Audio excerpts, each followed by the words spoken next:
Olá, tudo bem com vocês? Eu sou a professora Sheila Cristina dos Santos. Vou trabalhar com vocês a disciplina de Geografia e Recursos Hídricos, né, no curso de licenciatura em Geografia do Instituto Federal do Maranhão. Antes de começar a falar mais sobre a disciplina, sobre o que a gente vai ver, eu gostaria de me apresentar para vocês. Essa daí da foto sou eu, né? Ao fundo, vocês estão vendo o Rio Pindaré, é uma foto tirada lá no município de Alto Alegre do Pindaré, nesse ano agora de 2024, uns 2 meses atrás. Então, eu sou licenciada e bacharel em Geografia pela Unesp de Presidente Prudente, em São Paulo, né, no interior de São Paulo. Trabalhei na minha graduação com clima urbano e os impactos da precipitação em Presidente Prudente. Sou mestre e doutor em Geociências e Meio Ambiente pela Unesp também, mas em outro município do interior de São Paulo, município de Rio Claro. Tanto na minha dissertação de mestrado quanto na minha tese de doutorado, eu trabalhei com planejamento de bacia hidrográfica. Bacia hidrográfica vai ser um tema que a gente vai ouvir bastante, conversar bastante na nossa disciplina. Então, é um tema que eu já venho discutindo do ano 2000, quando eu iniciei o meu curso de mestrado. Hoje, eu sou docente do curso de Geografia da UFMA, em São Luís, onde eu estou nesse momento. E nesse curso eu trabalho com as disciplinas de planejamento e gestão de bacias hidrográficas, de planejamento e gestão ambiental, de educação ambiental e geografia física do Brasil. Então, além das disciplinas, né, do trabalho de ensino que eu desenvolvo no meu dia a dia na universidade, também sou membro do Núcleo de Estudos e Pesquisas em Ensino de Geografia e em Assuntos Ambientais, né? Então, trabalho com isso também, fazendo pesquisas voltadas para o planejamento e gestão, para a educação ambiental, para resíduos sólidos, né? Fazendo diversos trabalhos de pesquisa e extensão com os alunos aqui na UFMA, em São Luís. E também sou docente do curso de licenciatura do PAR4, tá? Que é um programa como esse que vocês estão fazendo, que acontece nos municípios do interior do Maranhão. Eu trabalho lá também com esses municípios. E aí a gente parte para o que a gente veio fazer aqui, né? Para nossa disciplina de Geografia e Recursos Hídricos. Então, eu apresento para vocês, nesse momento, o nosso plano de ensino da disciplina. O que isso significa? Significa o que é que nós vamos trabalhar no decorrer da disciplina. Bom, a ementa, né, o que vai dar os pontos principais do nosso curso, diz que nós vamos compreender os fatos e processos ligados à água, portanto, a linografia e a potamografia, entender a importância em recursos hídricos no processo de desenvolvimento regional e local, muito importante, compreender a natureza, suas variáveis, seu caráter próprio de organização e ressaltar a importância do conhecimento dos padrões da organização natural e da utilização adequada dos recursos naturais, a fim de se evitar o desequilíbrio sistêmico. Então, aqui traz de uma forma geral, e a gente vai ver, e isso vai sendo detalhado, e eu vou falar um pouco ainda para vocês sobre isso, mas vai sendo detalhado no percorrer aí da nossa disciplina. O objetivo geral, né, o principal, que é o que vocês têm que sair dessa disciplina com conhecimento, né, e com o entendimento de justificar a importância dos rios, conseguir descrever as características dos rios, compreender a questão da hierarquia fluvial, e aí a gente volta a falar das bacias hidrográficas, identificar a utilização e degradação da água dos rios pelo homem e identificar as diversas formas de relevo que estão relacionadas ao curso d'água. E aí, de novo, eu vou falar sobre bacias hidrográficas, viu que eu sou um pouco viciada no tema da bacia hidrográfica. Então, o nosso trabalho, a nossa disciplina é dividida em 3 unidades. Então, vocês já fizeram outras disciplinas e já conhecem como é o funcionamento. Na primeira unidade, a gente tem como conteúdo a introdução aos estudos hídricos, né, relacionados aos recursos hídricos. A gente vai falar da água na natureza e a natureza das águas e principalmente o ciclo da água, o ciclo hidrológico. E muitas vezes a gente acha assim, esse assunto do ciclo hidrológico já é tão batido, mas muitas vezes a gente não percebe o quanto nós somos impactados e o quanto nós impactamos o ciclo hidrológico. Então, é para isso que a gente pretende compreender o elemento água na natureza, por meio desse entendimento acerca do ciclo hidrológico e a sua importância no ambiente. A gente vai trabalhar com 2 referências para esse texto, que vai estar disponível para vocês, então vocês podem começar a leitura deles depois. Então, é o texto de Miranda, que trata aí sobre o ciclo hidrológico planetário, as relações do ciclo hidrológico no mundo, no planeta.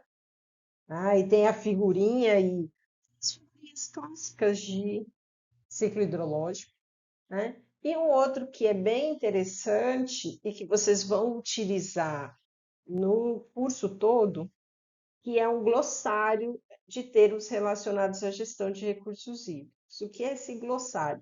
É quase como se fosse um dicionário, né? Para ficar mais simples para o entendimento de vocês. É onde a gente vai tendo ali, o que é um ciclo? O que é um afluente? O que é um resíduo? O que é uma bacia? O que é o rio de primeira ordem?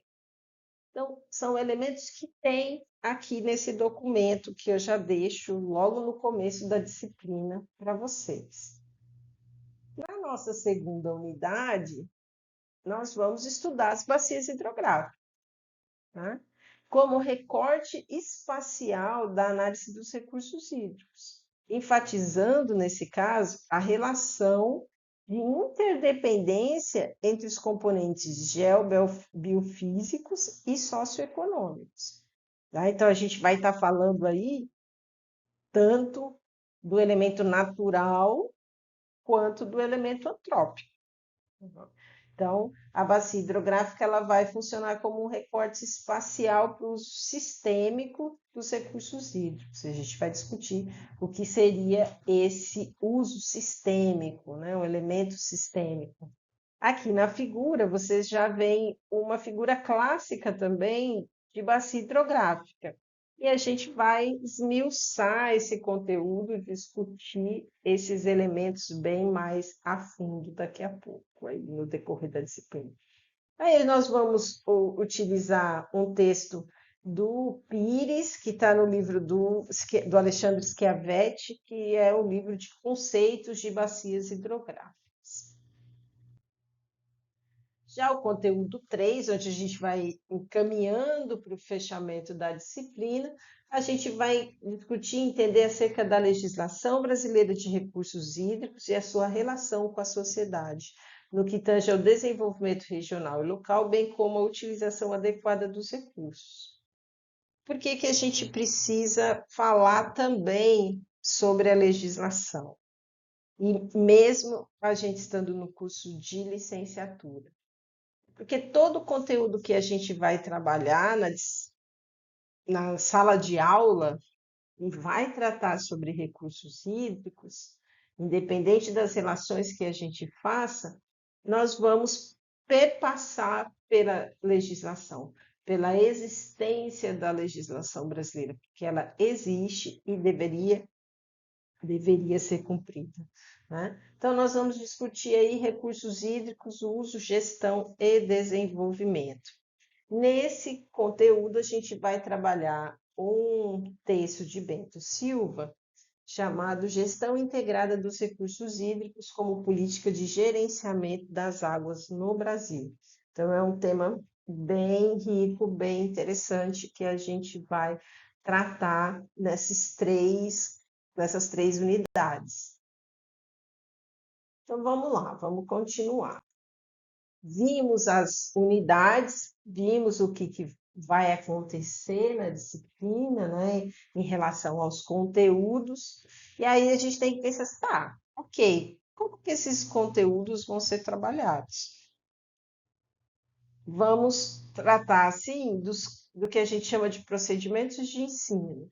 Então, aqui eu separei para vocês 5 formatos, 5 possibilidades de como a gente vai trabalhar e como que a disciplina está pensada. Uma delas, que é muito óbvio, né? É a participação nas atividades presenciais, porque é isso que vai trazer para a gente a interação e a oportunidade para aprofundar o processo de ensino-aprendizagem.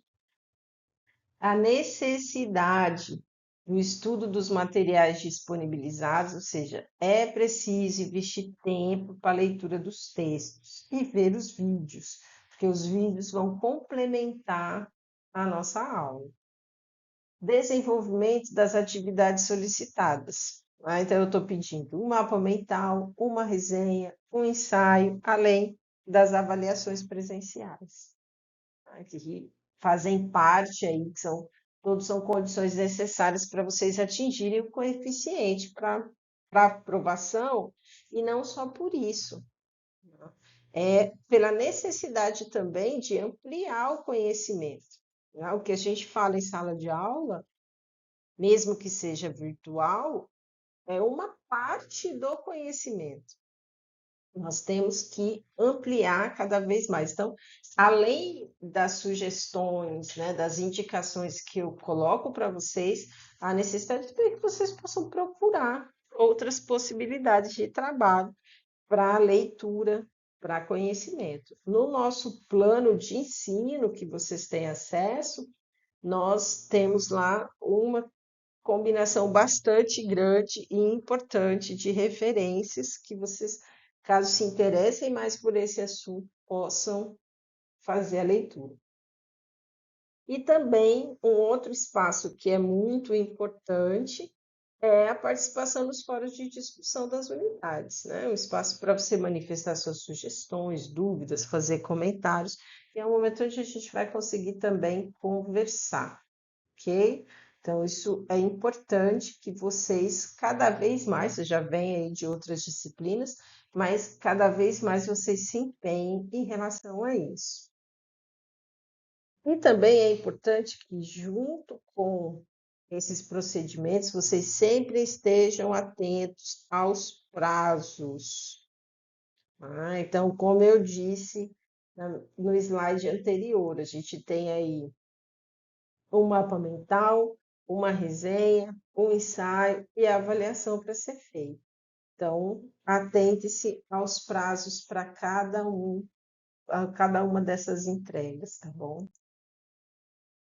Nós vamos usar na disciplina alguns recursos, que são os artigos, que são em PDF, e eu vou disponibilizar digitalmente para vocês, já estão disponíveis. As referências bibliográficas que estão lá no plano, que eu coloquei para vocês anteriormente, o próprio ambiente virtual de aprendizagem e o link de todos os vídeos, que para cada conjunto de aula a gente tem vídeos que são outros professores, outros cientistas que estão falando sobre a temática, e também alguns documentários brasileiros muito bons, muito interessantes em relação às aulas que a gente vai discutir e ao conteúdo todo que está previsto. Ok? Então, essa é a formação, as informações, o formato que nós vamos trabalhar na nossa disciplina. Tá? Então, para a gente também ganhar um tempo em relação a isso, e vocês devem estar se pensando, ok, a professora falou tanta coisa, mas e nós vamos ver realmente o quê? né? Então, eu já trouxe para vocês, para essa primeira aproximação, uma breve introdução do que vai ser a nossa disciplina, os pontos principais, inclusive, que a gente vai discutir. Tem algumas informações que são amplamente divulgadas, mas que muitas vezes a gente não percebe. A gente passa por elas e não percebe quanto elas são importantes para a nossa vida. E são informações que a gente vai utilizar muito em sala de aula, vai utilizar muito com os alunos, né? E a gente pode começar a nossa conversa falando sobre os próprios recursos hídricos. O que são esses recursos hídricos, né? Bom, se a gente for falar bem simplesmente, a gente pode dizer que são os conjuntos de águas doces superficiais e as águas subterrâneas, que são utilizadas pelas populações, quer para beber, quer para diversas atividades humanas. Mas a gente vai ver no decorrer da disciplina que isso é muito mais amplo e complexo do que uma simples frase como essa. Mas no nosso dia a dia, para uma aproximação do tema, tá tudo ok. Coloquei um questionamento a partir de quase que uma certeza que nós temos, né? Que o recurso natural água é um recurso natural renovável. Mas aí veio o questionamento: até que ponto esse recurso natural é renovável? Que nós, seres humanos, ou que a própria natureza vai conseguir fazer com que esse recurso natural seja renovável? Então, são pontos que a gente vai discutir no decorrer da disciplina. Sabemos também que a água é um elemento fundamental para toda forma de vida na Terra, né? Grande parte do nosso organismo, do ser humano, é água, né? Ela é um recurso natural finito e, ao mesmo tempo, indispensável. Veja que a gente tem a questão da finitude, ou seja, acaba, mas ela pode também ser um recurso natural renovável. Cabe muito a nós, seres humanos, essa responsabilidade, né? Então, a importância da água, ela transcende as fronteiras geográficas e cultural e impacta diretamente a vida de todos os seres vivos e o funcionamento dos ecossistemas. Então, a gente partindo dessa discussão mais simples, a gente vai chegar no nível de aprofundamento que é muito necessário para a gente pensar esse recurso. Até porque esse recurso ele é diferente em relação à disponibilidade. Se vocês olharem essas duas figuras, né, a primeira, esta primeira aqui, ela mostra onde estão as águas, que é o que mostra aqui no formato de gráfico, né? Então, a gente tem o quê? Do 100% de água existente no planeta, 97,2, 97,5, 97,3, ou seja, aproximadamente 97% estão nos oceanos e mares.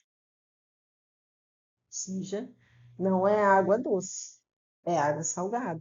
Então, está exposto aqui nessa figura, né?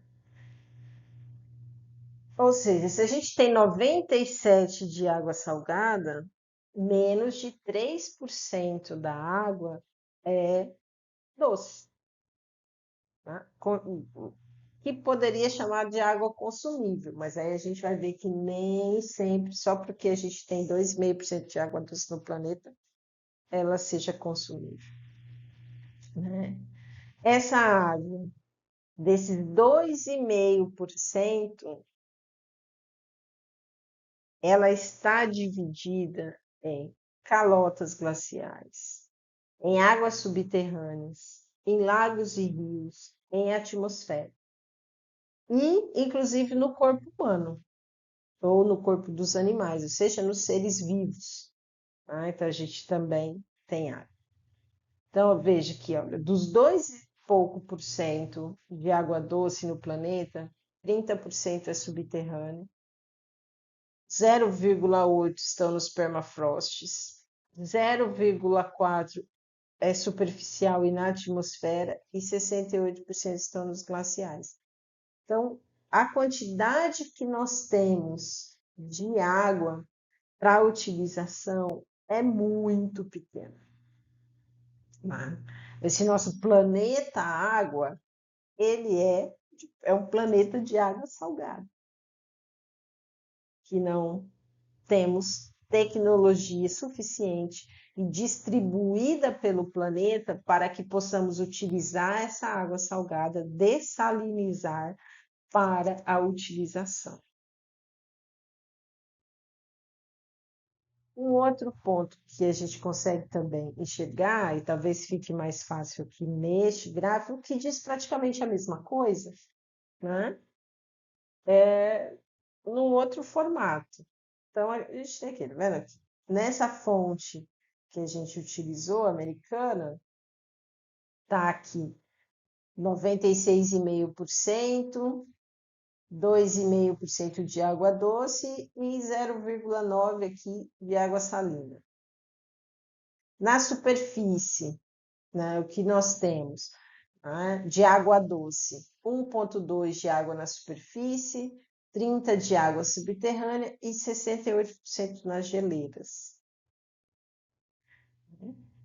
Da água doce, se a gente pegar esse 1,2% aqui e pegar e trazer para cá e esmiuçar e falar o que é que nós temos de água doce superficial, ou seja, que está lá nos rios, né? Olha só. De água doce superficial, a gente tem parte que está no gelo, 20%, grande parte, na realidade, desculpa, no gelo, 20% nos lagos, 3% na atmosfera, e aí, olha, eu vejo que a gente tem 0,2 nos organismos vivos, 0,49 nos rios, brejos e na umidade do solo. Então, é onde a gente tem a água dispersa no planeta. Então, os nossos índices para utilização são muito pequenos. E quando a gente fala de Brasil, aí também a gente vai chegando em situações bastante complicadas. A gente fala assim, nossa, o Brasil é um país rico em água.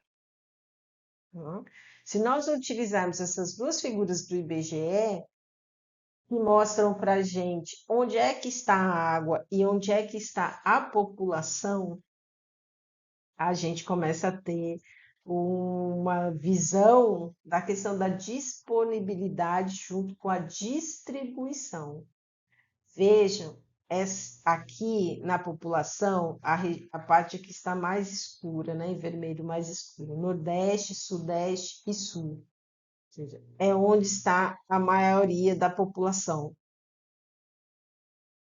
E veja o quanto de água disponível tem nessa região, né? O que a gente tem de água disponível é na Amazônia, né? Está no rio, está na vegetação, está nos lagos, está no subsolo, né? E não está disponível para essa população. Então, é outro ponto que a gente vai discutir, que é a relação da disponibilidade com a distribuição, com a população, e partimos também dessa discussão. Outro ponto que a gente precisa falar também diz respeito a como é que a gente utiliza o recurso hídrico. No site do governo brasileiro, ele diz o seguinte: no Brasil, a água é utilizada principalmente para irrigação de lavouras, abastecimento público, atividades industriais, geração de energia, extração mineral, aquicultura, navegação, turismo e lazer. Cada uso depende e pode afetar condições específicas de quantidade e qualidade das águas. E aí tem essa figura que mostra como que a água é utilizada. E que nós temos uma média de consumo no Brasil de 1.109 metros cúbicos por segundo. E aqui nós temos 7 grandes grupos de uso desta água. Vejam lá, que a irrigação, ou seja, o agronegócio, ele utiliza 67,2% da água, ou seja, mais da metade. Se juntarmos com a pecuária aqui, com o abastecimento animal na pecuária, pula para 78%. Se a gente juntar com a coleguinha aqui embaixo, ó, a indústria, nós vamos para 78, 88% praticamente. Veja, é muita água. O abastecimento urbano e rural só utiliza 10% da água que nós temos disponível no Brasil. Então, tem aí para se discutir sobre como se utiliza, quem utiliza esse recurso e qual é a consequência da utilização desses recursos hídricos. Então, é outro ponto que a gente vai precisar discutir, sim, porque são pontos que estão muito próximos da nossa realidade.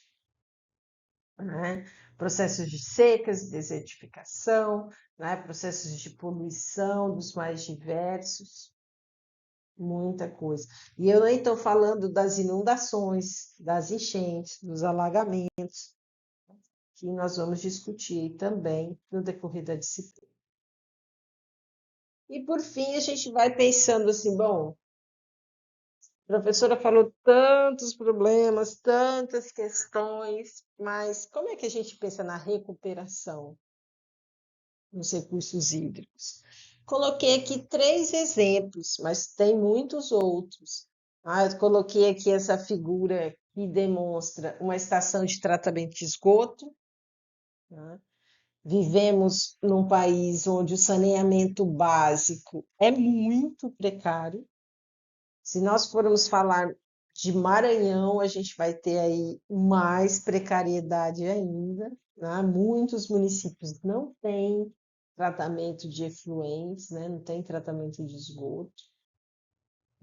Precisamos recuperar as nascentes, recuperar as áreas de matas ciliares.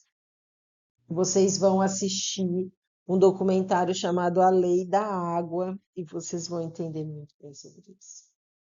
E em relação à redução de resíduos que a gente joga, né, que vão embora no nosso dia a dia.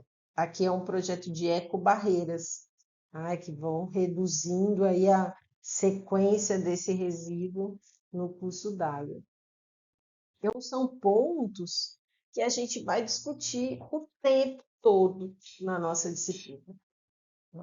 E pensando isso, tanto para o nosso conhecimento geral acerca do tema, mas também como é que a gente pode trabalhar esse conteúdo na sala de aula, né? Na licenciatura. Então, esses serão os próximos passos que a gente vai trabalhar na nossa disciplina. Tá bom? Gente, muito obrigada por vocês estarem cursando o curso de licenciatura em Geografia, por estarem matriculados na Geografia e Recursos Hídricos e avante, né? Porque agora é só o começo da disciplina. Tchau, tchau!